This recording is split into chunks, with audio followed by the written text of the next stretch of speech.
Сәлем достар, каналыма қош келдіңіздер. Бүгін өте дәмді, керемет болып шығатын, үй жағдайында жасалатын нутелла пісіретін боламыз. Сіздер де осы рецептпен жасап көріңіздер.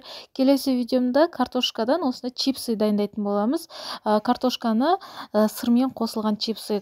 Ал енді кеттік бастаймыз. Бізге осындай асты қалың ыдысымыз керек болады. Ыдысымызға 2 ас қасық қант қостым. Егер тәттілігін қатты қаласаңыздар, 3 ас қасық қант қосуға болады. Сосын 1 ас қасық какао.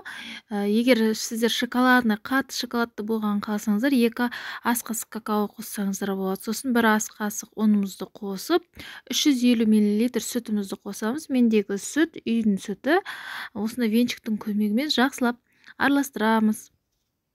Жақсылап араластырып болған соң, осы ыдысымызды газге қоямыз да, үздіксіз араластырып отыру керек. Онда асты жабысып қалуы мүмкін. Осында қайнайын деген кезінде 1 минут қайнатып аламыз. Астын қозғап тұрыңыздар міндетті түрде. Сосын дәміне қарай осында 50 грамм Қазақстан шоколадын қостым. Жақсылап араластырамыз. Шоколады ерігенше, сосын газын астын өшіріп, кішкене араластырып тұрамыз.